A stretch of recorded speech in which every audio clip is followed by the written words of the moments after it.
Good morning, guys. Happy Saturday. So I wanted to share something with you guys. This is something that my philosophy of the training. I have 10 training commandments, and today you're going to get part 1, which is 1 through 5. Okay, this is what I use a lot of my clients before they leave. I tell them these, I teach them this, and it makes for better ownership and a better and stronger bond between you and your canine. All right, so if you're ready. So number 1, set boundaries between humans and canines. Okay, so a lot of times what I see is the top behaviors are the dog jumps on me, the dog jumps on the couch, jumps on the kids, will snip at me, will take food from my hand, jump on the table, eat the food, different things like that. And the reason for that is that there's no boundary between humans and canines. So if you have your dog and as we're known for, you get a puppy and you want to carry that puppy like a baby, and you teach the dog to jump on the couch and it jumps on you and everybody's okay with you. It's licking you in your face and nobody says anything. Well, it creates that sort of equalness between dogs and canines. So humans, it's a hierarchy, and humans should be on the top of that pyramid, and dogs should be inferior to that. Not meaning that you don't love your dog, but you let them know what they can do. So can a dog get on the couch? Yes, but when I invite them.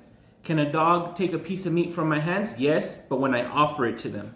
So that's number 1. Number 2, this is a big one too, is puppy talk, or what I call like a baby voice. So, oh, come here, baby, this and that, and so I know you're excited.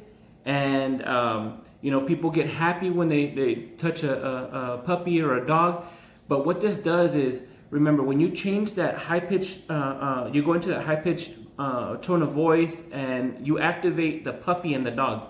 Or if it's a puppy, you activate like, oh, it's playtime. So that increases arousal, that increases the need to want to play, and it decreases attention.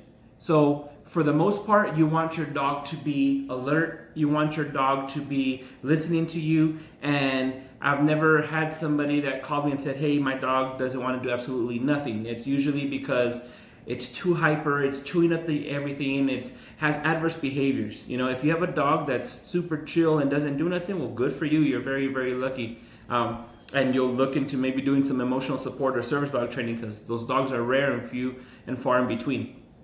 Number 3 is the consistency in training. So those of you who have gotten some training from me, you know that I like to train on a reverse pyramid.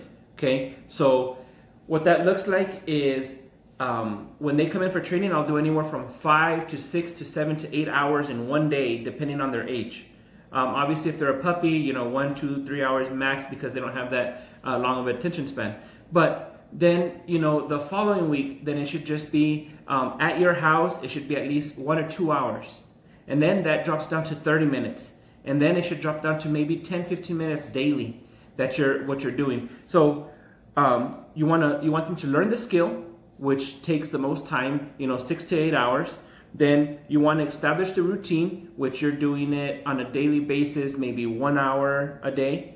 And then from there, you want them to master the skill, which is 30 minutes a day. And then once they mastered it, you just want a refresher. So we've learned to drive, say, a standard, or you learn to ride a bike. But then every now and again, you need a refresher to make sure that you're up to date and you get the feel for it again. The same thing with training. Just think of that upside down pyramid. Okay. Number 4 is train on leash. Okay, so you get tons and tons of clients is, okay, I want them to be off leash. I want them to come when called. I just want to walk free with them. Okay, well, that takes a long time, guys. And when I mean a long time is, say, for example, Nina got her when she was 4 months. Her training on leash maybe to about 6 months. And at 6 months, we've been working off leash. She's now 11 months, and she's very good at it, but I wouldn't say she's mastered it yet. So remember, learning curve 2, 6 to 12 months is adolescent age. So this is where they're teenagers, they're curious, they want to explore, they might not come to you every time because, again, they're at that stage. So where a difference is, yesterday I did a 12-year-old golden retriever. she doesn't have an abundance of energy. She was there, she's very attentive. Okay, what do you want me to learn? Okay, let me learn it. Or you're giving me a reward. Okay, I'll do it some more. So the age difference there, the gap, it depends how old your dog is and how much training you've had with your dog. But what I say is train on leash until they mastered the skill. Now that they mastered the skill, then start going off leash. But the benefits of having your dog on leash, so say you're doing come. So you're 50 feet away, 100 feet away, and you tell your dog, Nina, come. So the dog doesn't come. So what happens? You come. So now you're giving the command 10 times. So now her tolerance level went up. Oh, when he calls me on the 12th time, I might go, I may not. Or you walk towards your dog and your dog runs away. So now it turns into a cat and mouse game. So you see it with kids. You go to McDonald's and they're in the little playground and come here and nope. So they climb up to the highest tube and there goes mom and dad going through the tubes, right? So now it becomes a game. At the end, they might get in trouble, but for those 10 minutes before mom and dad catches them, it's super fun. So just like your canine's like, oh man, mom and dad is chasing me. I'm gonna run as fast as I can. This is kind of fun. They're not thinking of the consequence later. If you have a leash, it's easy to redirect them. Hey, come, and boom, you start reeling them into you. So master it on leash and your life will be a lot easier.